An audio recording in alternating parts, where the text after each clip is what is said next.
Husnudin.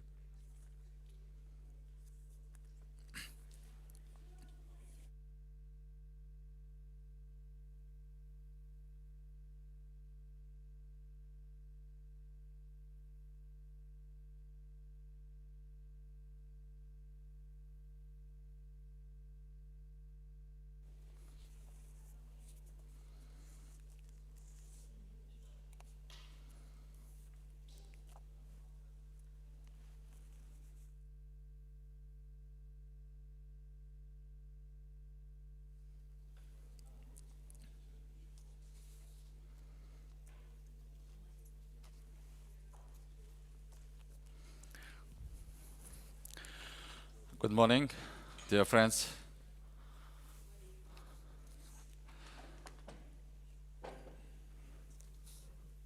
Distinguished participants of our session, let me welcome you in the session dedicated to water cooperation, regional cooperation in Central Asia region. Our session will be dedicated to the value of water in development of the regional cooperation in Central Asia, seeing the unseen. I would like to thank you, all participants, and especially our distinguished panelists, keynote speakers in our session for joining us here in Stockholm. And I would like also to thank some our friends and the participants who are joining us virtually online. So you are welcome.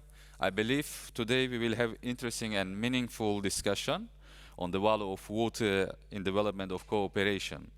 Unfortunately, while understanding the importance of water, we do not always realize the real role of water in our lives, opportunities that it provides for strengthening regional cooperation, ensuring peace and security and stability, and socio-economic and sustainable development. We will exchange our ideas and visions on this topic, and we will see the unseen. As you know, water in Central Asia plays an important role not only for socio-economic development, but it is basically the base for the peace and security, stability, and it is also basis for food, energy, security, environment sustainability, so industrial production and employment. Irrigated agriculture contributes about 20% to the regional GDP and employs about 40% of the rural population in Central Asia. Hydropower accounts for 21% of the average regional energy consumption, and for some countries like Tajikistan and the Netherlands, sorry, we're always talking with the Netherlands, Tajikistan and Kyrgyzstan, it goes up to 95%. This shows that clear dependence on the economies of Central Asia countries on availability of water resources. The countries of the region are united by two great rivers, Amudarya and Sirdarya, which provide water to the population, agriculture, lands, and other sectors of the economy of countries of the region. Unfortunately, we are facing, like many other countries and regions in the world, a lot of challenges, including the climate change, growing demand for water resources, because of the population growth, because of the development of our economy. And these challenges, of course, cause serious problem will cause a serious problem in the future, since we are observing the melting of our glaciers. We already lost around 30% of glaciers in our region, and in the long-term perspective, it will bring basically to the reduction of the river runoff. And we have some estimated assessment that the river flow of Amudarya in the long term will have from 20 to 40% decrease, and while in Sirdarya it makes from 15 to 30%. Of course, we have also softer scenarios, which predicts 10-15% reduction of the flow of Amudarya and 6 to 10% of Sirdarya. So basically, it will bring this to serious problem in terms of the water availability, taking into account the population growth. So you know, in Central Asia, we have one of the highest rates in the world, and there are some assessment then. While in 1960s, the water availability per capita in Central Asia region was 8.4 thousand cubic meter per capita. Nowadays, it is less than 2,000 cubic meter per capita, and it is so we decreased this indicator 4 times. Just looking at on the same indicator on the global level, we will see that on the global level it is so we are twice quicker, let's say, because it's only 2 times increasing the global indicator.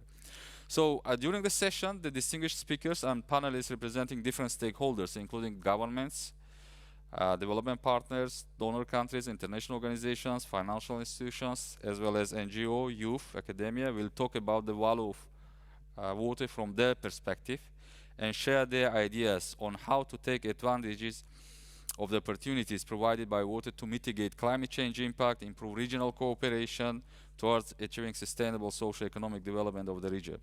The main objective of our session are rethinking the value of water in development of regional cooperation and economic development. So the session will also address the role of water in achieving water, energy, food security, and environmental sustainability in Central Asia in the context of climate change and other challenges, recognizing the cost of inaction and the future benefits of the regional water cooperation. So the session will include 2 main presentations: Seeing the Unseen, the value of water in development of the regional cooperation in Central Asia, to be presented by my deputy, Mr. Hossein Sharafidin.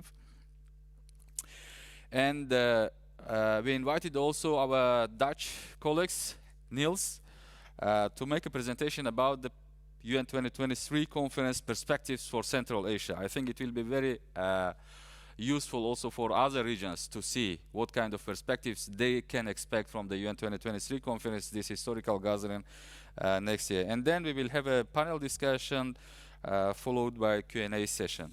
So thank you very much once again for joining us. I think that despite that the very big concur with Stockholm World Water Prize ceremony where Honorable King of Sweden is participating, we have you, our friends, here in this session, and again you are warm welcome, and thank you very much for joining us. So I would like now to invite Mr. Hossein Sharafidinov, Deputy Chairman of ECFS, to make a presentation about the role of water in regional cooperation. Please.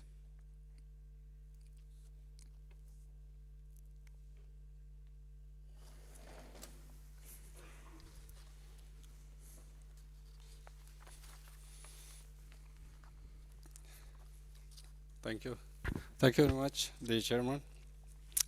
I'm going to briefly inform you about the value of water in the development of cooperation in Central Asia. The Central Asia locates in the center of the Eurasian region where the Europe and Asia meet. The area of the Central Asia is about 4 million square kilometers, with total population 75 million. Water in Central Asia plays an important role not only for socio-economic development, but also for ensuring peace and stability. It is the basis for food, electricity, industrial production, environmental sustainability, and employment. Along with this, water resources also make worthy contribution to the development of the regional cooperation. The countries of the region are united by 2 great rivers, Sirdarya and Amudarya, which since the time immemorial, life-giving for water to the population, agricultural lands, and other sectors of the region. An important feature of the region in the context of the water resources is the uneven distribution of the water resources. More than 80% of the region's water resources are formed in the territory of 2 upstream countries, Tajikistan and Kyrgyzstan, and the most share of water use, more than 80% of it falls in the 3 downstream countries, Kazakhstan, Turkmenistan, and Uzbekistan. It is obvious that in such conditions, without appropriate regional cooperation, it is impossible to solve complex water management issues. Moreover, the upstream countries, due to the lack of sufficient fuel and energy resources, are interested in using water, mainly in winter, to meet their energy needs, while the downstream countries are interested in using water resources mainly in summer period for the irrigation purposes.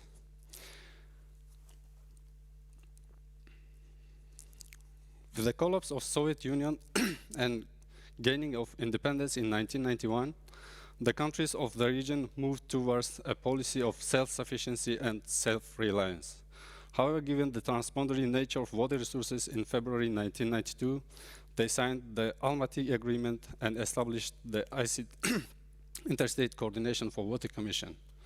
Fueled in 1993 in order to mitigate the crisis of the Aral Sea and improve the socio-economic and ecological situation, the heads of the states of the region established the International Fund for Saving Aral Sea. Thereby, a solid foundation was laid for regional cooperation in the field of water resources and ecology. Meanwhile, given the transboundary nature of water resources, as well as the policy of the young independent states aimed at the sovereign use of their natural resources, many experts predicted that Central Asia would become conflict-prone, mainly on the basis of water resources distribution and its use. However, IFAS and its commissions, Interstate Coordination for Water Commission and Interstate Commission for Sustainable Development, despite the explicitity of the transition period, have been solving complex water management and environmental problems in the region for 30 years already.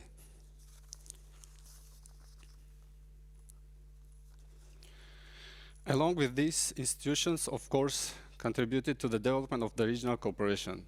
We know that without water, there is no life. Even in the most difficult periods, despite certain political differences, the countries of the region found mutual understanding and solutions on the water issues. Cooperation on the field of the water resources also produces its economic effects. It is estimated that the countries of the Central Asia could have additional benefits from water cooperation in the amount of 4.5 billion US dollars. Meanwhile, modern challenges are also require even greater cooperation from us, and water resources also the main factor. In this context, the problems of the impact of climate change and population growth are particularly prominent. Due to the impact of climate change, we are witnessing the active melting of the glaciers, which are the main source of the region's rivers, and a gradual reduction in river flow. And population growth leads to an increase in demand for water resources, for food production, electricity, and generally economic development. As a result, per capita water availability in the region is declining year by year. If in the early 1960s of the last century in the Central Asia basin, Central Asia, there was 8.4 thousand cubic meters of the water per capita. Today, this indicator has decreased by more than 4 times, and it is less than 2,000 cubic meters. With such trend, the region will become water deficient by 2040, reaching the indicator of 1,000 cubic per capita. Obviously, this requires more coordinated and concentrated actions from countries, including for adaptation to climate change, which in turn will mainly occur in the field of water resources. It is gratifying that the dynamics of recent years shows a clear understanding of this issue and the desire of our countries for integration and coordinated solutions of the existing issues in this direction. Cooperation in the field of water and energy resources is an almost mandatory item on the agenda of the consultative meetings of the heads of the states of the Central Asia. In particular, at the summit on July 21st this year, they noting the importance of the existing and under construction hydropower facilities to help resolve water and energy issues in Central Asia, called for the strengthening mutually beneficial cooperation between the countries of the Central Asia on the integrated and rational use of water and energy resources in the region, taking into account the interests of all countries in the region. This is very important as political will always play a major role in the strengthening cooperation, but it's also important that special attention is paid to the use of water and energy resources.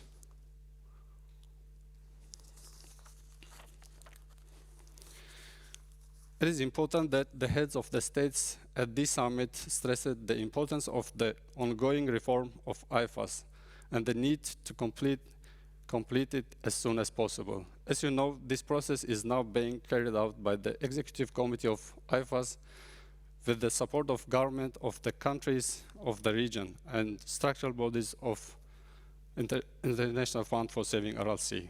The reform consists of 5 phases. We have already started the 3rd phase of this important process, the preparation of an updated institutional structure that must be sustainable and able to adequately respond to the current and future challenges and ensure full-fledged mutually beneficial regional cooperation. We are confident that by consolidating our efforts, we will be able to effectively implement this reform, which will be another important contribution and tool for strengthening regional cooperation in Central Asia.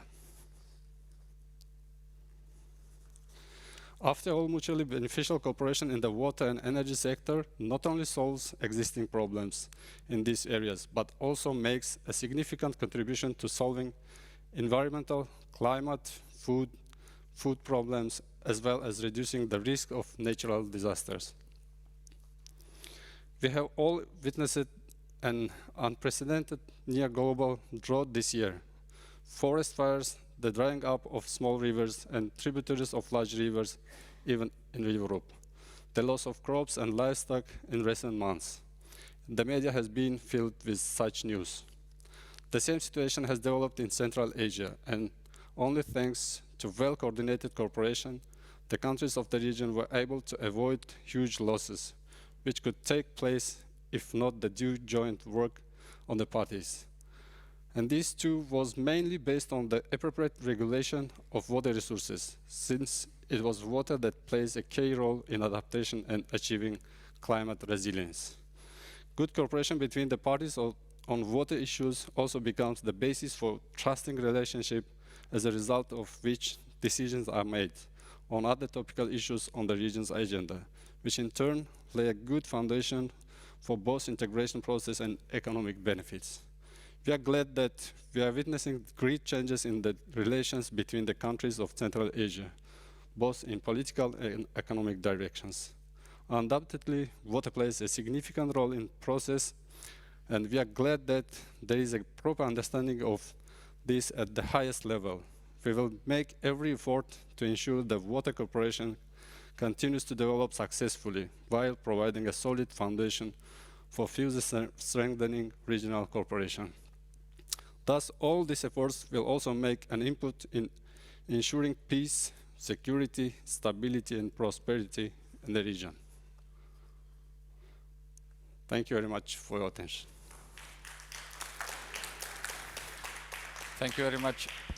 Thank you very much, Hossein, for your comprehensive presentation and also exploring the role of water in the development of the regional cooperation, but as well for the economic development and ensuring the peace and stability and security in Central Asia region. Thank you very much. And yes, it is very nice to see basically that we have the good political dynamics in Central Asia region. So we have the political will for cooperation, and especially in terms of the water energy, and it was shown in the presentation. I think we have to use this momentum, and IFAS is committed as a regional organization is committed basically to further strengthening the cooperation between the countries on this issue. So now I would like to invite my friend Niels from the Ministry of Infrastructure and Water Management of the Netherlands to present the presentation about the perspectives perspectives for Central Asia from the UN 2023 conference. As you know, Tajikistan and the Netherlands are co-chairing this conference, and we are preparing together, please, this historical conference, which will be basically very important, and we are expecting really the big change after this conference, and we are working to make it a watershed moment for the world. Please, Niels, share with us your ideas, what the Central Asia, but also the other regions can expect from this historical gathering in March next year. Please. Thank you, Sultan. And first I would like to mention that we as co-hosts of course, we developed our vision for the conference. And a vision we see here, the mountains of Tajikistan, or the region, I don't know if it's Tajikistan, but Tajikistan. it's Tajikistan, I thought so. But also that we... You can ask Mina. Yeah. She was running in these glaciers. So, but that the Netherlands and Tajikistan, they represent different parts of water management issues. There's the high mountains. The Netherlands is a delta country, but also in our kingdom we have small island states.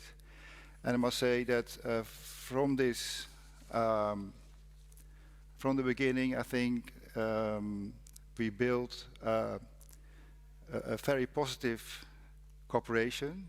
I think also, well, what you said yesterday, Henk and you, on the stage, the process, I think that's also a part of cooperation and building trust. And we believe, and I just now turn to the conference, I think briefly go through what is in there. But the UN23 conference, I think it's offering an opportunity once in a lifetime. And as it is built around the three principles, the inclusivity, action-oriented, and cross-sectoral, I think with the previous presentation, there is an opportunity to build something action-oriented. And action-oriented is something which we look when we look at the conference. It can be a challenge to really create something which can also be implemented in a way. And what I see is that we now are building the conference with all kind of formal sessions, the plenaries, the action, interactive dialogue, special session, and side events. But this is also an opportunity to bring the perspective from Central Asia to New York, with the countries, with the partners, with all stakeholders. And what we say, the conference can help to set the agenda until 2030 in many ways. Of course, it will deliver the midterm comprehensive review of the decade for water for sustainable development, and it will feed into the high-level panel on water. But it also gives the possibility to come up with voluntary commitments framed in a water action agenda to get the world back on track on water, and where we can strive to scale up and replicate things that work, innovate what needs to be improved, and fund what is needed funding, and present a roadmap towards 2028, the end of the decade, and 2030, the SDGs. And these commitments can be in many forms. It can be advocacy, awareness raising,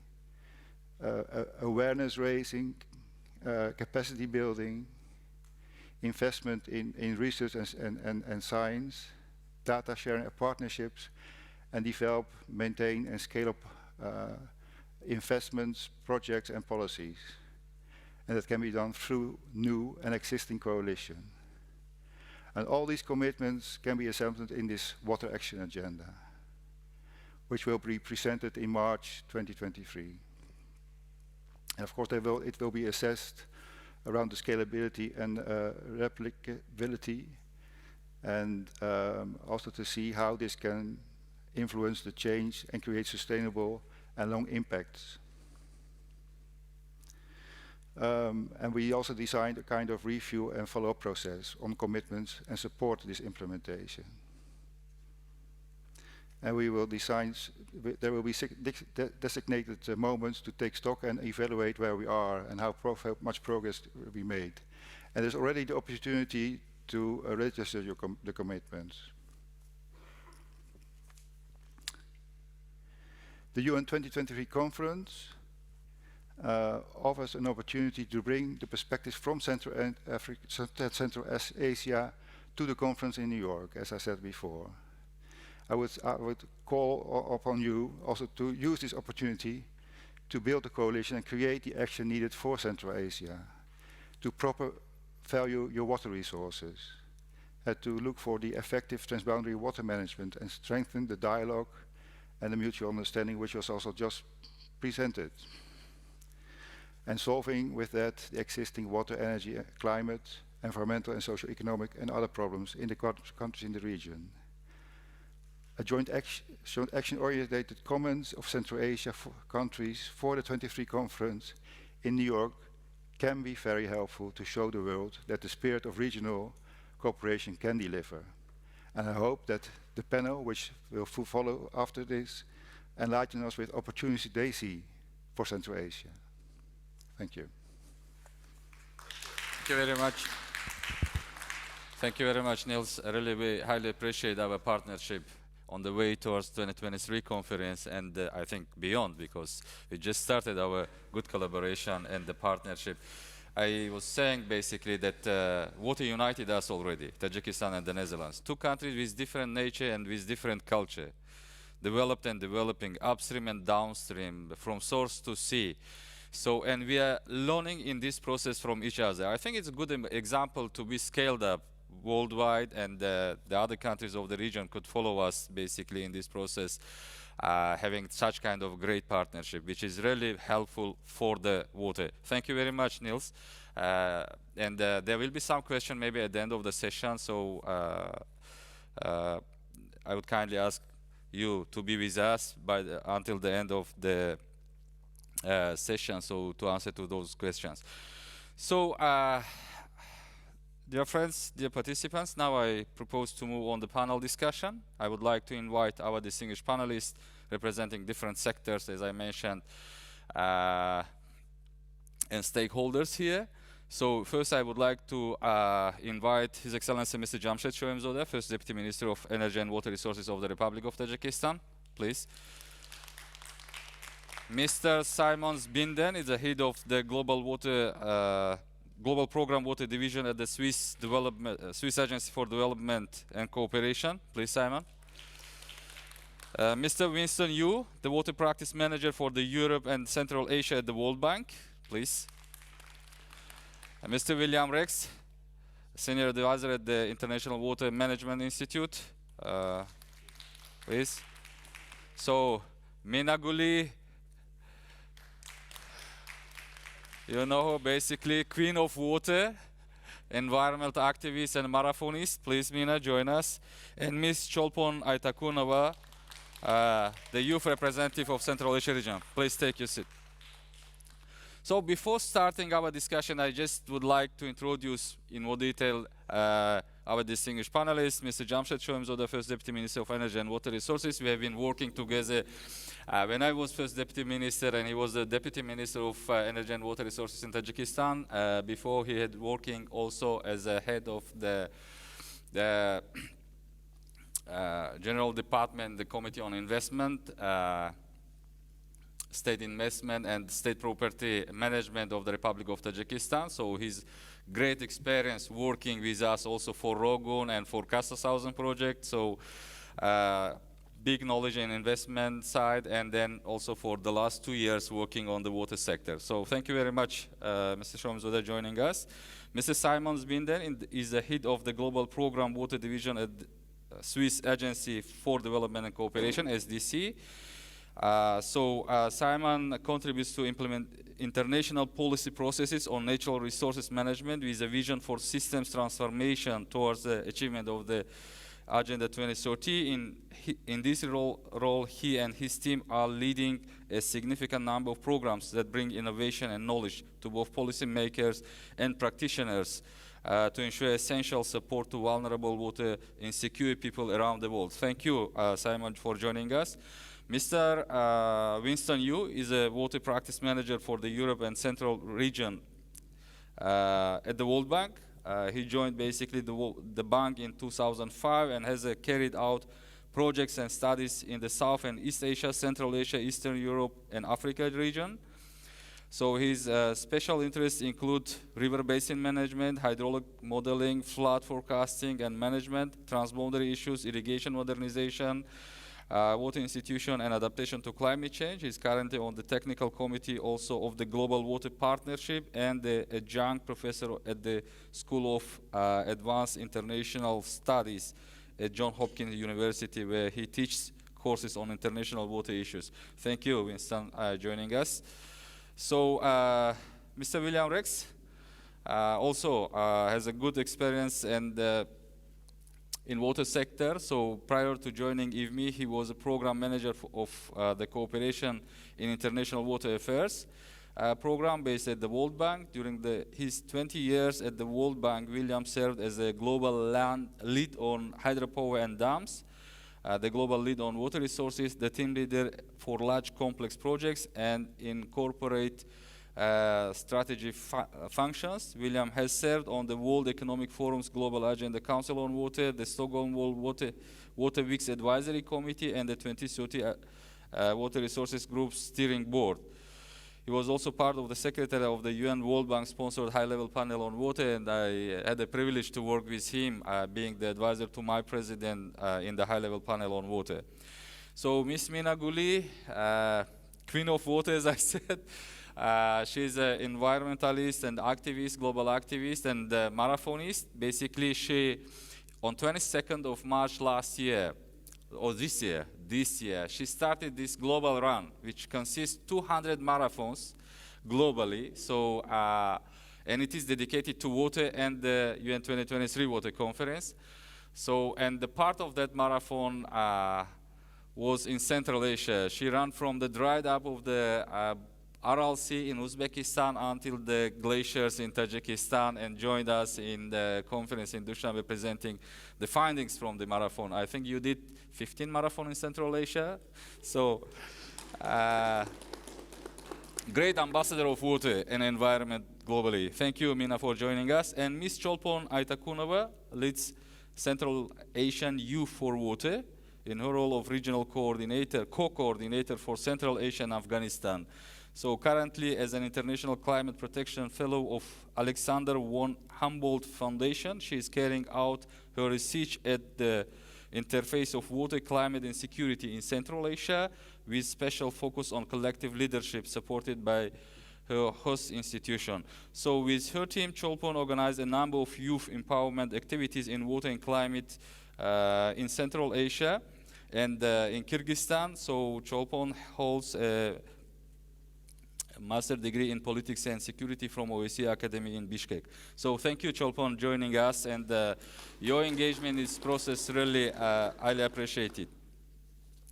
So basically for the session, for this part of our session, we will provide distinguished panelists 2-3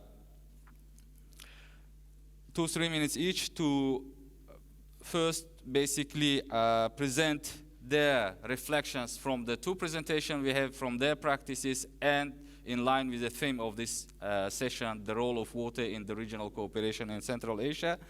So, and we will start with His Excellency Mr. Jamshed Shoimzoda, please.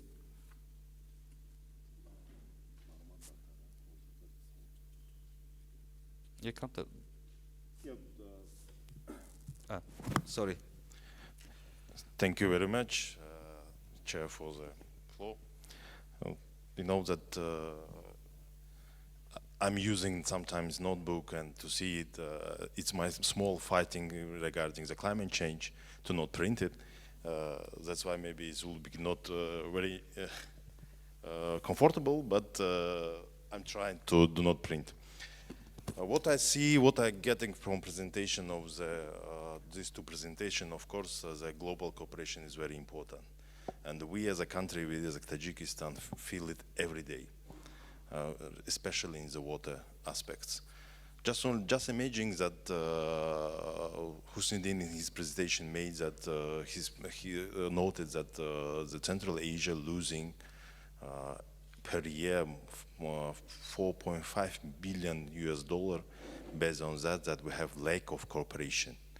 And I'm thinking that is just only some small figures, because maybe not taking into account all aspects of this cooperation.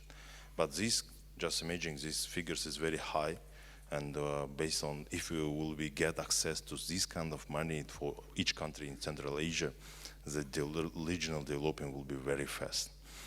Of course, water is very important, and when we look into the presentation, we're understanding that the any transborder problem in any part of the world is a lack of cooperation.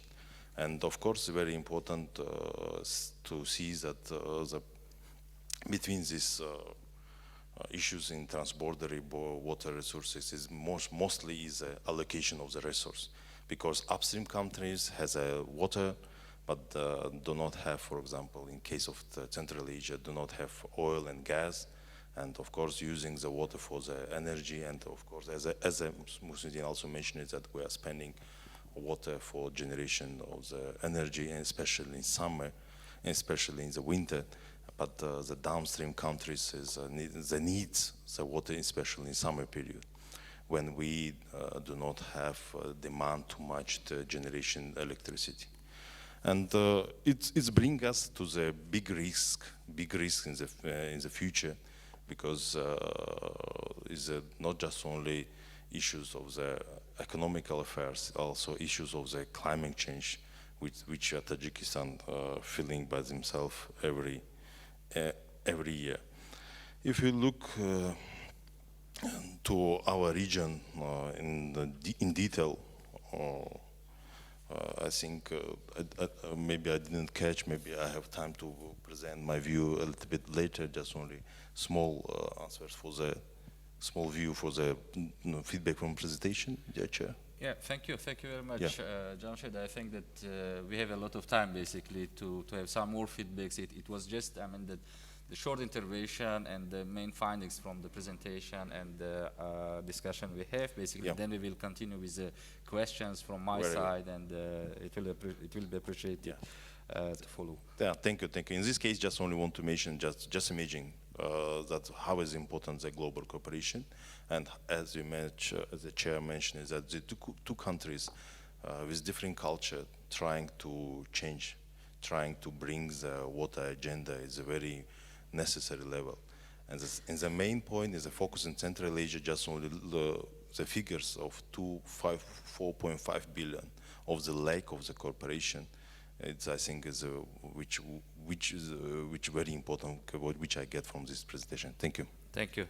Thank you very much, Jamshed. And Simon, basically SDC is one of the great partners of Central Asia countries, providing input and kind assistance, assisting Central Asia countries to develop and to strengthen the regional cooperation. Please provide us your first, basically, findings, I mean, from the work your organization and your government is doing in Central Asia in this term. Please. Thank you, Sultan. Thanks for having me. And before I start, I would really take the opportunity to make a little bit of publicity of Mina Gholi and her runs. Go and check her website. Do consider running. I have done this recently on her Sweat for Soap activity. It's not only good for the world, it's also good for your health. So please consider this. Thank you, Sultan. Indeed, Switzerland looks back to 3 decades of cooperation in the region, and I can assure you we're going to stay committed. We have just launched yet another 4-year program worth $240 million, of which half will be invested in water infrastructure and climate change, everything related to water. So it's really important. And we have also renewed our Blue Peace program, which is the hydro diplomacy cooperation program for an horizon of yet another 10 years. Why? Because we believe and we know that water cooperation is a matter of generations. And remark my expression, generations, not a generation. It's really a long-term endeavor. We also are engaged with the World Bank, with the CAVEC program, with other programs related, one on the cryosphere monitoring, and one also on the transboundary water program with the UNESCO colleague, Alice Aurélie is joining us today too. So we're really engaged in this region, because we believe water is a matter for peace, is a means for peace, and peace Needless to say, in these days, a peaceful world is definitively a better world than a non-peaceful world. And it's also the basis for prosperity. The region's prosperity is our prosperity is your prosperity. What is needed in the region? Of course, political will. And political will and political will. It's easier said than it is done, I'm fully aware, but it is political will from upstream countries, downstream countries to get together to find solution. Of course, that's not all. We need investments. We need investments, first of all, in people, in young people, in women women diplomats, in capacities, in engineers, in people who can negotiate, and we need trust. Trust is the means, the basis for cooperation. Without trust, you cannot cooperate. Then, of course, we need investments in infrastructure. We need investments in data sharing or data gathering, data collection, data creation, data to have the basis for evidenced decisions. Hydrodiplomacy can facilitate, can support, can create safe spaces, can bring people together, is a bit the oil in the transmission here, and that's what we want to fulfill. We might also think of a long-term vision for the region and a long-term investment plan, which would also lead all the stakeholders around the table where to go and to sequence investments and actions and that. And with that, I stop here, and I'm happy to discuss later on. I give the mic. Thank you very much, Simon. And now, just to have a gender balance, let's move to Mina. Mina, please share your experience from our region. So you run in Central Asia. You know basically what on the local level people have understanding of the role of water in all the developments, and your view, please. Yeah, thank you, Sultan, and thank you to everybody, both on the stage and out there, either watching us virtually or in our audience today, who've come and run with me, either virtually or in real life. It's been a complete joy to see you. So thank you from the bottom of my heart. You make every mile easier.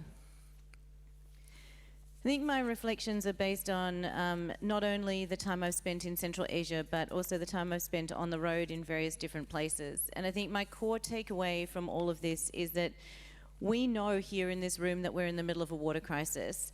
But for too many of us, too many people around the world, it's unseen. It's not enough just for us to see this problem. We need the rest of the world to see it too.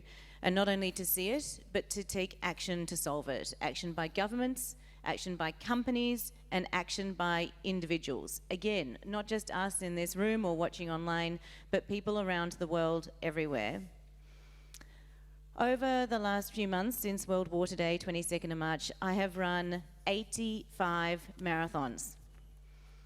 It's part of the 200 that Sultan mentioned I've committed to run this year in the lead up to the UN 2023 summit. 12 of those marathons I ran down the Amu Darya River. It's one of the most significant rivers in Central Asia. It runs from the Fedchenko Glacier, which is this glacier right here above us, and runs all the way down to the Aral Sea in the middle of Uzbekistan. What I saw as I ran down this river system was both horrifying and inspiring. Rivers are the lifeblood of our communities, our societies, and our economies. They provide water for us to grow our food and our textiles. They run through our lives. They run through our turbines to provide us with power, and they run through pipes into our factories and into our homes. But too often, we take these rivers for granted. We pump water without monitoring their withdrawals. We block, we divert them, and we empty our rubbish and our sewage into them. And the consequences, as I've seen, are truly and utterly dire. In the Aral Sea, I ran through fishing boats that are marooned in the desert sands. I met fishermen, I met women and children who told me what it was like to fish in the waterways, to fish in what is now literally desert. And as I wound my way through the carcasses of old shipping boats that are lying marooned in these sands, I thought to myself, this is less than 5 meters from the port of Moynac. People there have watched as their waters have retreated over 150 kilometers. I spoke to doctors who explained that the disappearance of the sea wasn't just about the environment and about the local economy, but it's also about the health of people, lung diseases from pollutants, and mental health issues in the communities. I ran mile after mile along irrigation channels. These channels are as big as rivers, and I watched as massive volumes of water were diverted to flood fields for irrigation, and hoses sucked water into pumps unmetered and unchecked. And finally, I ran to where it's the end of the Amu Darya. I ran along the wall. And I've got to tell you that to witness the death of what is this immensely great river was beyond anything I can describe. I was not only shocked and heartbroken, but to be honest, I was angry. I was angry that we've allowed this to happen, frustrated that we saw it coming and we didn't do anything to stop it, and disappointed that we are leaving an environmental and water catastrophe for the next generation to live with. Water is everything, but we treat it as if it's nothing. That needs to change. Healthy rivers are about providing diverse benefits for people and nature, but for years we've valued our rivers just from what we can extract from them, damming, draining, diverting them, polluting them regardless of the cost. And the cost is really high, not only for the rivers, but for the communities, for our economies, for our societies that rely on them to survive and thrive. Along the Amu Darya, I lost count of the number of communities I met who were struggling with access to clean drinking water. We saw incredible projects to provide taps into homes, and we talked to families about the impact that water had, that clean water had, to not only their lives, but to their futures, especially for women and girls, who talked to us about how they use those hours that they've reclaimed each day to go to school or to create businesses. But this is not just about toilets and taps and infrastructure, and it's not just about investing in those things. It's also about investing in nature, investing in our ecosystems. And this is important particularly now because you can see the impact of climate change on these ecosystems, on our rivers like the Amu Darya.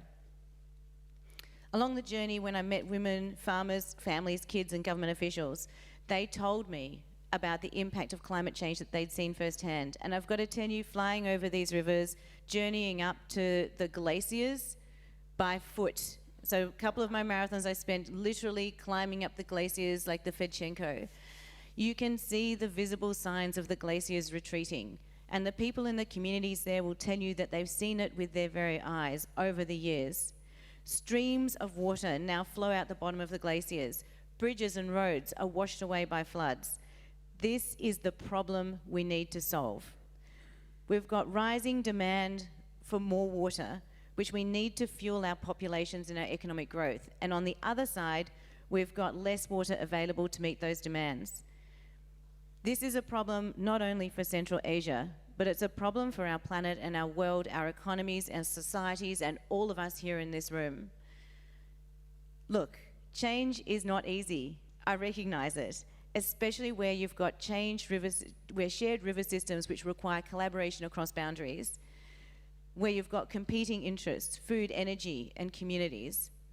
But change requires us to do hard things, like running ridiculous numbers of marathons in some of the most extreme places in the world at the front line of the water crisis, or forging relationships across boundaries and across jurisdictions. But pressure is growing. Pressure is growing from the grassroots to step up and take action. We can no longer sit by and let change happen before us and do nothing.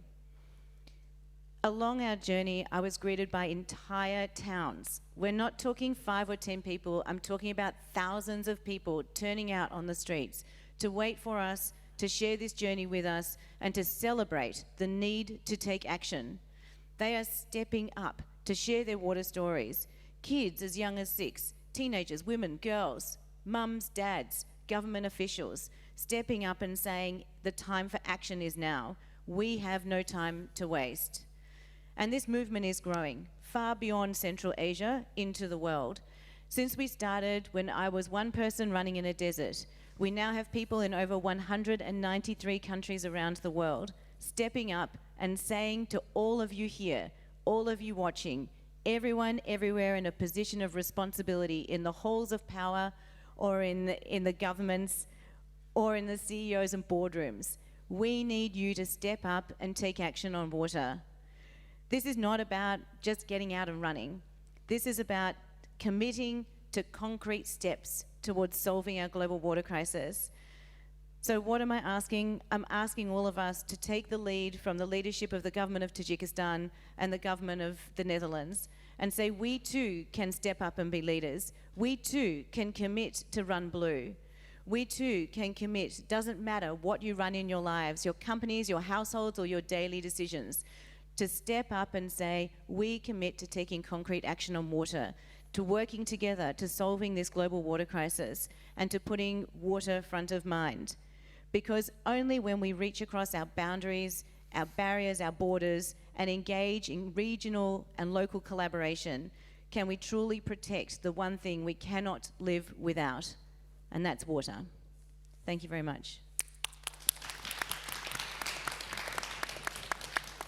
Thank you very much, Mina. Really, we highly appreciate your leadership and championship, basically, in this. As you are our great champion, and thank you leading, basically, this big campaign globally and inviting, calling all the international community, basically, to join, and also calling the governments, different stakeholders to be committed for water.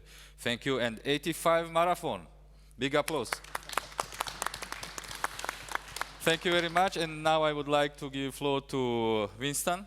Winston, please. The World Bank is our great partner in the region. They were on both, regionally and bilaterally. You are supporting the region a lot. So thank you for joining us, and please provide your perspective. Okay, thank you very much.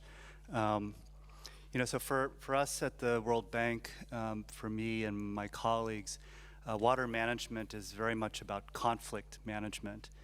And whether you're talking about the Amu Sirdarya rivers or the Nile or the Indus, the Ganges, so on, or even rivers that cross subnational boundaries. I used to work a lot in the Kaveri Basin in India.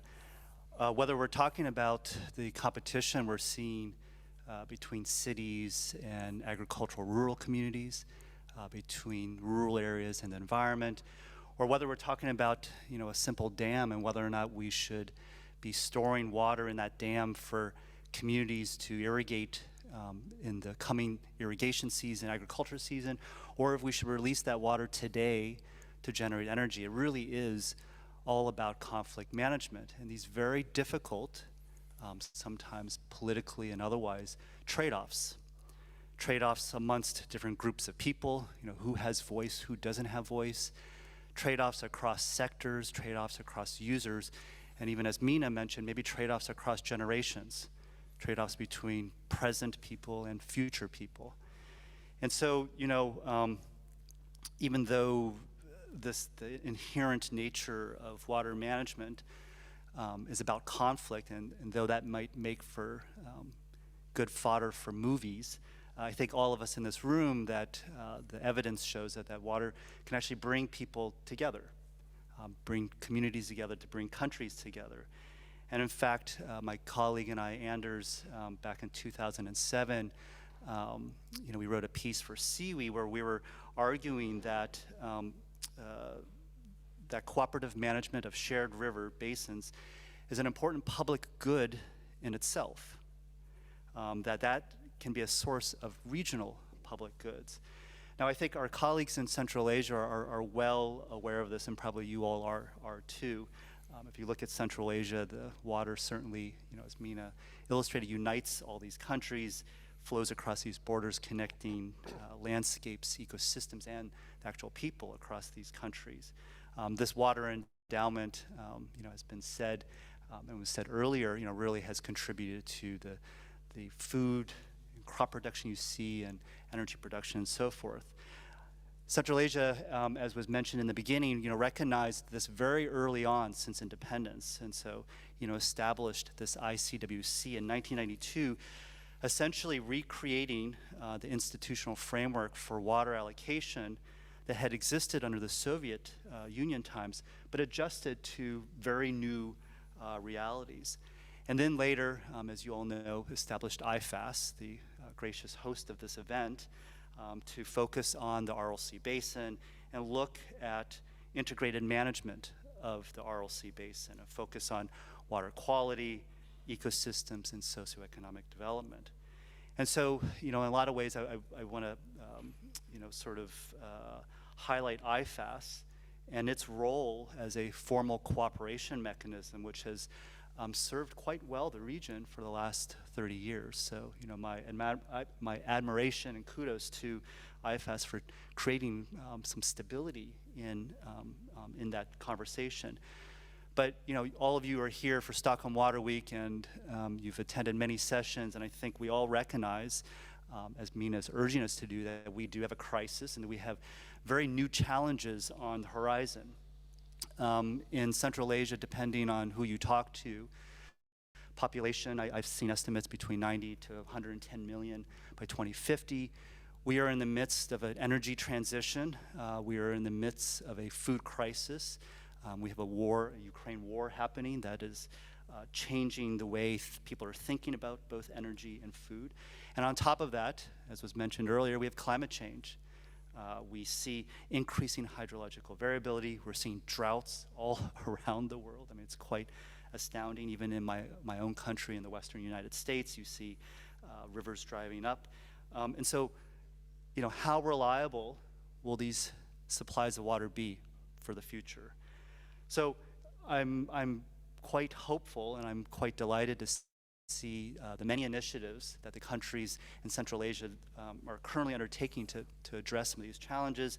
I'm also quite happy to see a lot of the new bilateral cooperation initiatives happening around Central Asia, both at the sub-basin level or even with shared individual infrastructure. And I'm also, as was mentioned, quite happy to see this effort to modernize and reform IFAS. For the World Bank, our main form of support to that process has been through, as was mentioned by Simon, the Central Asia Water and Energy Program. This is a partnership of the World Bank, the European Union, Switzerland, the United Kingdom, and all 5 countries in Central Asia. This program has facilitated important regional and country level work, including helping with the riparian dialogue process. But this effort to modernize the institutional structure and revisit how IFAS can handle and support the countries in dealing with tomorrow's problems is very much a signal, I think, to all of us, that commitment that you were looking for earlier. I really see that there is strong political commitment for IFAS to be a true leader and voice for the 5 countries on regional cooperation. And so to go back to the title of this meeting today, the value of water, certainly water as a resource to bring countries together, to cooperate on, to have a shared economic vision for. The value of water in this transboundary context is indeed immeasurable. And so look forward to the Q&A and the discussions. Thank you. Thank you very much, Winston. And you're right that water management is a conflict management. And also thank you very much for highlighting the importance of IFAS as a regional institution, basically keeping this cooperation for the 30 years. And yes, next year we will be celebrating the 30 years of cooperation, water cooperation in Central Asia, and the 30 years of IFAS. And of course, we will have a big plan to celebrate jointly with our partners and to show, basically, starting from the Stockholm, basically. So far, we were talking mostly about this challenge, about the weak cooperation, etc. But there's something that we have to show now in the positive way, that how we could cooperate, how we did it, and how IFAS could contribute to the successful cooperation in terms of water and through the water also for the regional development of the regional cooperation. Thank you very much. And now, William, please provide us the feedback of IWMI, because IWMI is also a long-term partner in Central Asia, working in different areas, especially on WRM with the countries of the region. Please, your intervention now. Thank you very much, Sultan, for having us, and it's been great to listen to all of our fellow panelists. You know, I think my big reflection on the presentations that were given is it's a reminder of, in some ways, how water challenges are different. So we're used to, in the development community, to think about many challenges as fundamentally more type challenges. Okay? So if we have a shortage of energy, fundamentally the solution is to provide more energy. Okay? If we have more and more children, we need to provide more and more education. If we have health problems around the world, we need to provide more and better health services. And our challenge in water is that, by and large, that's not true. We're sitting with the same amount of water, as was very clearly illustrated 100 years ago, as we do today. And climate change is, of course, disrupting this. But what you saw in the charts up there is that the water challenge is not a more challenge. It's about being smarter. It's about using what's essentially a finite resource in different ways. It's about cooperation at all of these different levels. And I think what that means, what underpins our ability to think in that different way, is really to be getting to more and more sophisticated answers for the more and more complex problems we have. And this is, in essence, partly what IWMI is about. But I want to start by acknowledging, not simply from an IWMI perspective, but from more of a global science perspective, that I think we actually have quite a significant problem when it comes to water science and knowledge. And I want to just give you two quick quotes. Okay?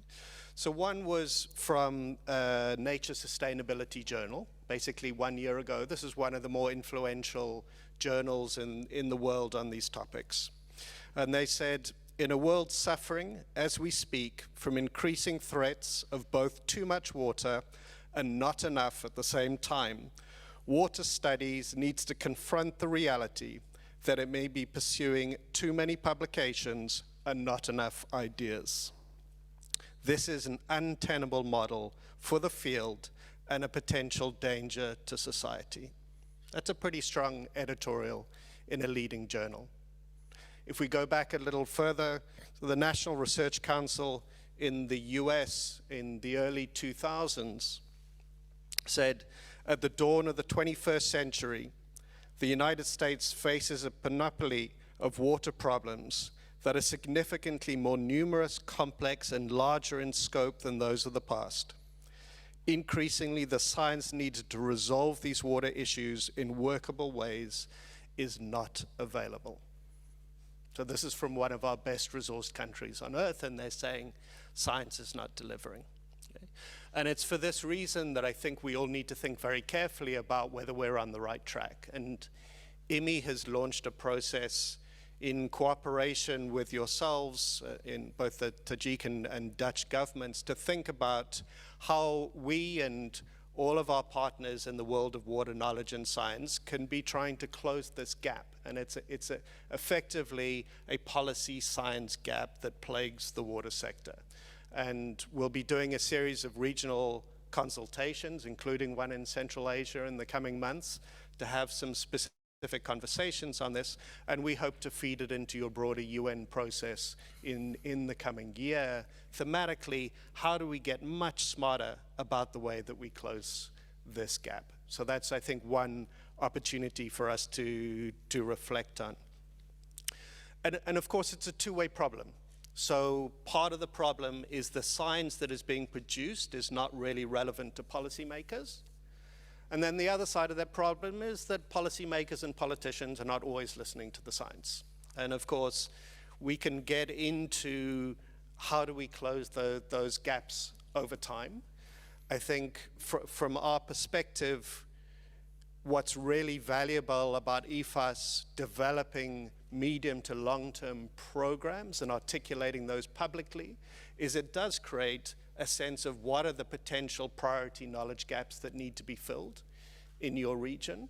But of course, I think from a policy perspective, you can keep trying to push that further.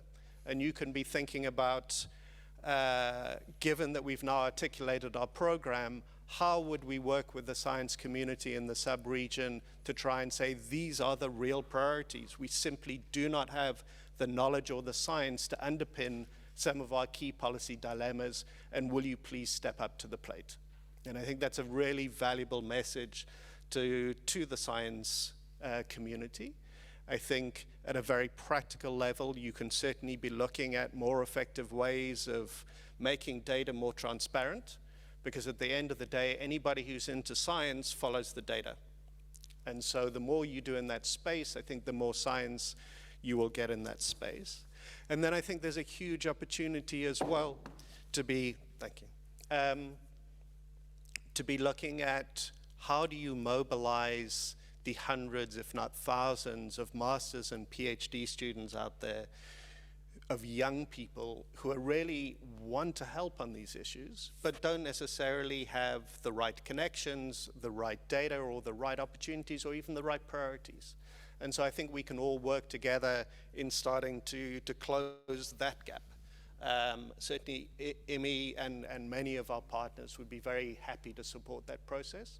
We are right now investing in, for example, trying to develop the next generation of more and more sophisticated modeling software for the Daria River, looking at an integrated approach to energy and water modeling, so that the trade-offs that you're able to think about as policymakers are better informed.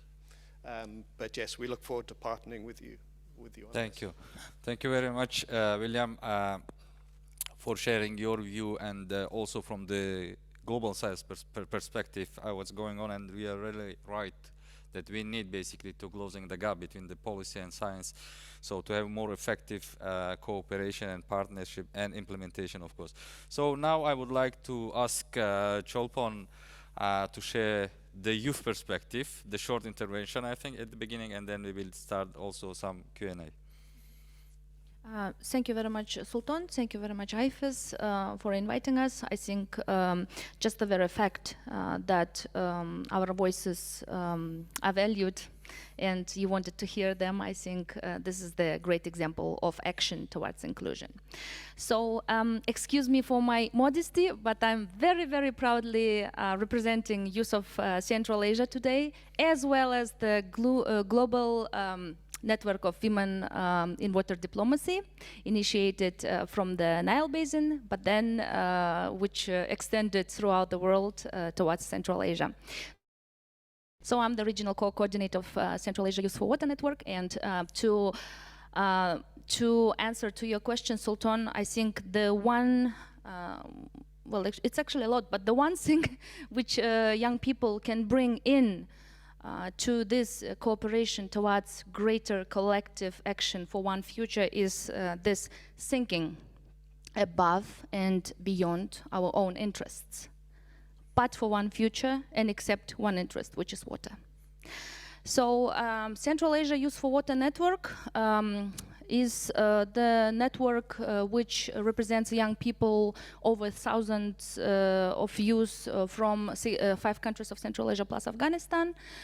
We are greatly supported by our amazing partners, the International Secretariat for Water, the German Kazakh University, and under the amazing global hydro diplomacy initiative, the blue piece of the Swiss Development Cooperation. And what we do is that we engage young people through multiple creative, amazing ways into dialogue, cooperation, discussion of water issues at the basin level. So some examples are the Sirdarya River Basin Youth Dialogue, which came right after the Dushanbe water process, the Chutalas River Basin Dialogue. We do Action for Climate, so the regional conferences of youth on climate, the local conferences of youth, and so on and so on. But I'll tell you my story. I was just roaming around, living a happy life, except they engaged me into the network.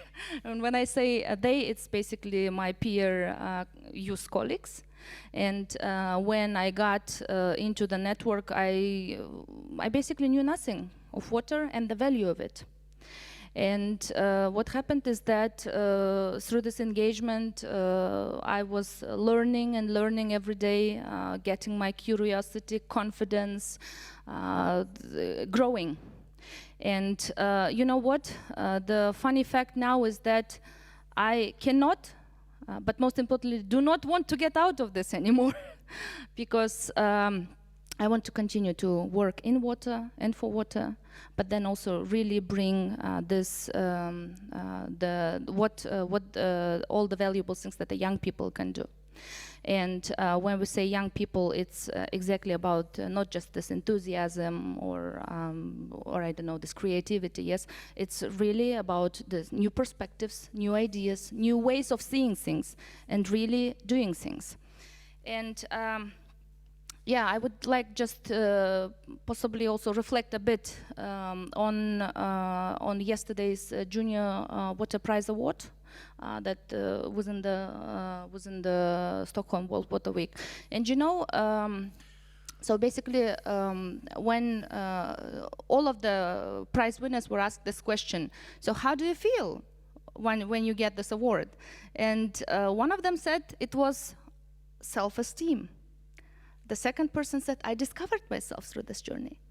And basically, Annabelle, who was the winner from Canada, she said, I have now hope, belief, and confidence that just like any girl who was one day dreaming of a microscope or a computer can have that, can do that, and really go beyond that, you know? So this is exactly what youth needs and what we are getting, but we need more of that.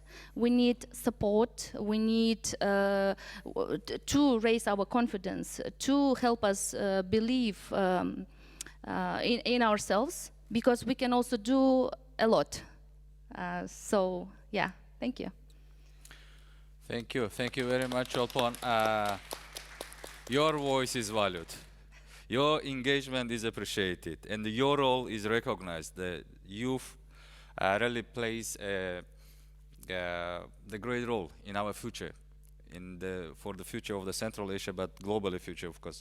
And thank you very much joining us in this process. And I express the willingness of IFAS basically to further cooperate with your network to bring more young people on the platform of the regional cooperation in Central Asia.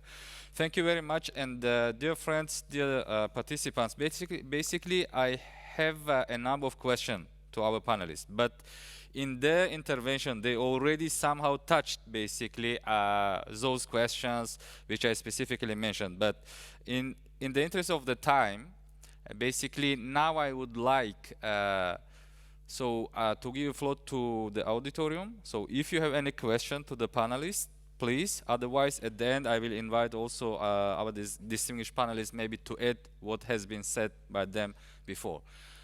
Do you have any questions? Yeah, please.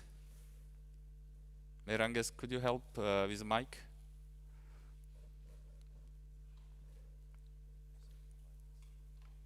Sorry. We have technicians. Do we have only this one? Okay.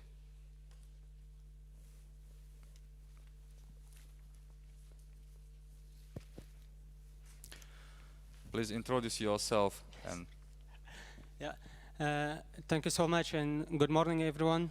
My name is Imran Sajid. I recently completed PhD in Bonn University on water management. Also, I provide consultancy for water management in South Asia. Thank you so much for organizing this session. It's really wonderful, and to know about ICWC and also IFAS. So basically, I'm from Afghanistan. I have worked in Ministry of Water and Energy in Afghanistan, also in Presidential Palace in Afghanistan on water management. Since we are talking in Central Asia, yeah, I know that for water management, Afghanistan is considered for South Asia sometimes, but we do have watershed with Central Asian countries, Amu Darya. And for us, I think it's significant because two tributaries of Afghanistan is shared Kokcha and Kunduz rivers. It's tributaries of Amu Darya, and the colleague that showed in first presentation, it's obviously Senegal there. So I'm not here to blame any country, and I really want to know your panelist opinions that if we exclude Afghanistan in these agreements or also protocol of 566 that they are on, or Almaty agreement that they estimated the share of Afghanistan water withdrawal from Amu Darya but not included Afghanistan, then how we can work toward sustainable management of transboundary water resources, because out of 6 million hectares of irrigated land from Amu Darya, 1 million irrigated land is available in Afghanistan, and there is huge potential of expansion of this land because we have really flat lands in Afghanistan, and nowadays there is a construction of Hosh Teba Canal, one of the biggest irrigation canals are going in this Amu Darya, Panj Amu Darya. When it comes to Afghanistan, we are saying for that.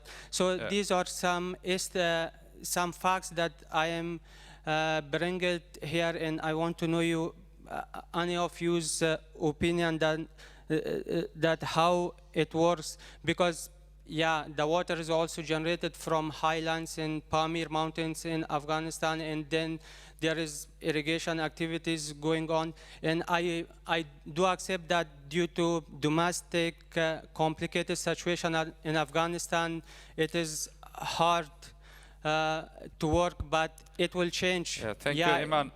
I'm sorry interrupting you because we have very short time now because there are some others who would like to question our distinguished panelists. If I may, distinguished panelists, just because I'm chairing of IFAS and I know this story. Yes, you are right. Afghanistan is part of the RLC basin. The northern part of Afghanistan making input to the Amu Darya. And we are willing to cooperate with Afghanistan. Tajikistan, it's our second turn in presidency in IFAS, and for our first presidency from 2002 to 2008, basically, it was a little bit long. So we tried several times to bring Afghanistan on the platform of IFAS. And even in our second turn, when we started our ECIFAS into our presidency in 2020, we invited also. There was some consultation with your previous government about the cooperation and making Afghanistan as part of IFAS. But unfortunately, this situation happened, of course, and we are willing, basically, when the new government of Afghanistan, recognized by the world community, will be willing and interesting to join IFA, so we are willing to cooperate because geographically, yes, you are part, and it should be, since integrated water resources management requires basically to have everybody, I mean, that all sectors, all the countries, from top to the down, to be together. Thank you very much for your question, and now please, next question. Thank you very much. My name is Christine Poo. I'm finishing up my PhD at Stanford University in the US. I wanted to thank our amazing panelists for all their thoughts and perspectives. My question, as an academic, and in response to some of this critique of academia being quite separate and perhaps not as relevant for some of the ideas or innovation in this space, is what incentives can we provide to the academic sector to work on issues that are a little bit thornier, that are not necessarily nestled in engineering, that aren't necessarily explained via a simple model, but really integrate the political science, the governance, the sociology, the human experience. And for the rest of the panelists as well, are there or have there been academic collaborations where you feel like there was a more productive pipeline of insights and evidence and measurement into a more applicable solution. And I'm thinking about some of the funding incentives and how short they are, or how specific they are, and how country specific they are. And perhaps that works against the types of solutions or conversations we want to be having. Thank you. Thank you very much. Our panelists, if you would like to answer to the question about the integration of the science in our practices, in our policies. Any of you, if you wish. Yeah, but okay. It feels so special sitting next to you, Mina. But yeah, I think that was a great question. Thank you very much. And you know, like really looking from the youth perspective, you know, and I mean a lot of is resonating from what the distinguished speakers shared today, you know, but really like youth also needs all of those pathways, you know, to get more into action, you know, to get stronger, and really involvement in research and science is like one of the best and powerful ways, you know. So what we did, like from our previous experiences, like really, you know, engaging youth, let's say in water, but then through research is one of the ways, and this can be creative, like, I don't know, different citizen science initiatives, or like really going and doing the field data collection, like of course around the topics of water and all others. So this really worked for us, and like really from this youth angle, you know, like really investment in this human capital development, I don't know, the capacity building and research for water, you know, so that really works. But I also join your question, like how to really translate that science, which is like, I mean, it's very hard to do the science, but then also like really get to that point when the science is translated into really like the policy, you know. So it's an open question, but from the like through the youth engagement is one of the avenues, I think. Thank you. Thank you, Cholpon. Please, Simon or Jamshed, would just to add. Since Mina, I've got the microphone, I'm just going to say one other thing to add to that, which is I think that we need to be careful in the academic space about searching for the end of the rainbow, and that is that we are in danger of looking for a technological solution to what is in many cases a behavior change problem. And you know, I continue, even in the last 10 days, I've been running through Turkey and in places like Konya, which is now desert landscape, used to be forested, and along my way there are literally dozens and dozens of sinkholes that have opened up along these roads, and they've been caused by over withdrawal of groundwater supplies. So, but you know, one of the key issues is that they're watering in the middle of the day, spraying, using old style sprinklers way up into the clouds. This doesn't have to happen. You know, there's a very simple behavior change solution, which is water in the morning or water in the evening, way before you even get to, you know, soil sensors and drones and all the other kinds of technology that could be deployed. So I do think the academic space is a little missing from the conversations around, you know, the psychological behavior change solutions, and also the cultural change that needs to happen in order for some of these very, very simple, extraordinarily low cost, if not free, solutions that could be rolled out at scale to solve some of these ground problems that exist in the water space. Thank you, Mina. So please keep answers short, because very short. I think the problem we've raised is as old as international cooperation exists, and probably far older than that. So there is never a unilateral causality. Here is science feeding policy, informing policy, and then we have decisions. Politics is about arbitrating interests, and knowledge and science is only one part. Science is necessary but not a sufficient precondition for having good questions. So we need to facilitate, we need to create an environment that is where science, powerful science can talk to politicians, but it will not be enough. And at the same time, we need an ecosystem of academia that brings science from different angles. It's not enough just to have engineers. It's not enough to have only social scientists. We need all sorts of inputs that will make the picture more clear and will eventually have an impact on politics. But again, it's not an easy question. It's not. I have not seen a recipe. If you have one, please tell me. Thank you, Simon.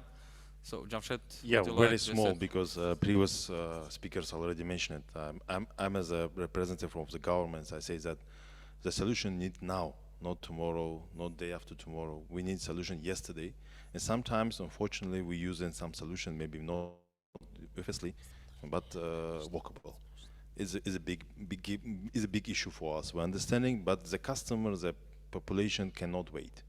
That's why the life and now is the world is very fast. The life is very fast. And that's why sometimes, unfortunately, we see the gap because the solution sometimes solution from science sometimes bring us some solution coming after the decisions. It's a problem. Thank you. Thank you, Jamshed. Please. Oh, thank you very much, and thank you for panelists for this great session. I would like to highlight one thing. It's like some willingness. All of us understand that women and children want the vulnerable members, and that's why maybe next time I would like to see more women panelists here, because I'm the part of women water diplomacy, and I would like to ask my sister to raise their hands. Please, please. And it's really important, especially for Central Asia, because I'm also from Central Asia side. And another question, I'm the representative for UNDP of Kyrgyzstan, and we are start really nice project between Kyrgyzstan, Tajikistan, and Uzbekistan under the title Climate Change and Resilience. And we're also looking forward to cooperation. And I would like to pay attention for this part, but mainly for women participation in decision making. Thank you. Thank you. Thank you very much. And one more question, please. Thank you. My name is Zodwa Dlamini from South Africa. I also represent the council of the leadership council of the network of women in diplomacy, water diplomacy. My question to Mr. Jamshed Shomzoda is this one. You know, as a member of parliament as well as a politician, we have heard what Sis Nina was saying there, that the rivers are crying, some of the rivers are dying. What is it that we are going to do about it? Especially because if you are in the space of you know, hydropower and energy, we know that there's no way that we can have any energy without, you know, hydro or water. So that for me is a question. But most importantly, for how long will we allow that profits take over, in the expense of what, of the livelihood of the villagers? So what is it that we are going to do about it? Because I think this is the time for us to protect our rivers. Thank you so much. Thank you very much for your question. Jamshed, please. Yeah, And thank you. I appreciate for your question. Of course, we need action we need do some action today, of course. But we have some issues. For example, the population is increased twice. Just only in Tajikistan, 30 years ago, we was 5 million, now we're 10 million. As my colleague says that demand's increasing, but water resources will be not increasing. And we have just only one way to use efficiently water resources. And especially in Tajikistan, we switched to the management, from administrative management to basin management. And of course, Tajikistan is a unique country because we are in Amud area, maybe upstream countries, but in Sid area, we are downstream countries. That's why we know what the feelings the downstream countries. But in my country, 25% of generation is a hydro energy generation. But in downstream countries, they're using oil and gas for energy. And just only one solution in my region, especially in Central Asia region, is cooperation. My colleague says that political will is very important, but in the same time, it's a joint action, starting from the farmer in the land to when he choosing what we're doing, how much quantity of water they need, and going to the top to the glaciers. We are reflected, we are feeling the climate change in Tajikistan very deep because Mina was seeing by herself that what's happening there. We are losing last 30 years 1,000 micro and small glaciers. Just imagine. But the process is not stopping, it's going on. And that's why, for example, we are thinking that we have IFAs, and these 5 countries trying to have some political willingness. Of course, we should also keep a balance, because agriculture, irrigation, and drinking water in all countries is very important. Finally, we're thinking that, for example, what we have right now, I mean, that political willingness, we are starting change. For example, in IFS, we are starting reform process, which will include not just only technical, not just only financial, also social aspects. It's very important. Thank you. Thank you very much, First Deputy Minister. We have 1 minute more. Just to summarize, Mina, would you like? Yeah, I just want to say 2 very quick things. The first one is, having been to this region and having seen some of the problems that exist, I have to tell you, I think that the government of Tajikistan, the governments of the region are very open to finding solutions. One of the people at the end of one of my last runs said to me, individually you can make an impact, but together we can change the world. And the truth is that in Central Asia, that's completely true, that it's not a one government solution or a one person solution. It's an all of us solution, and that requires collaboration, it requires leadership.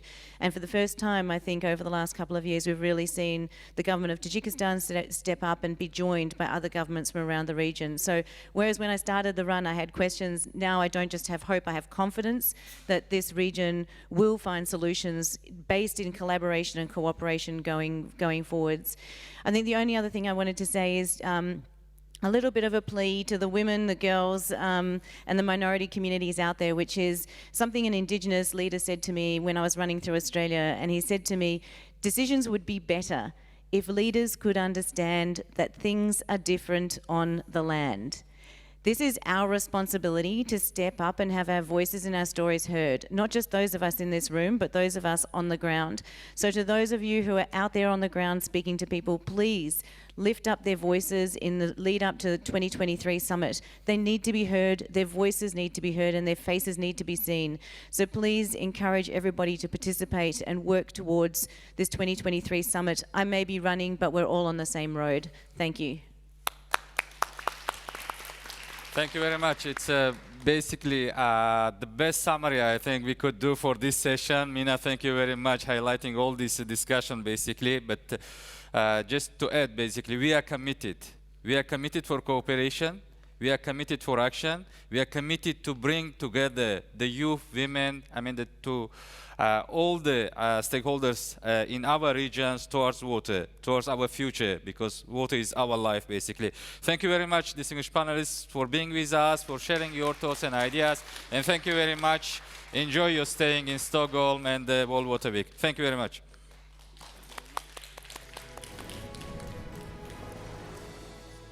Thank you very much.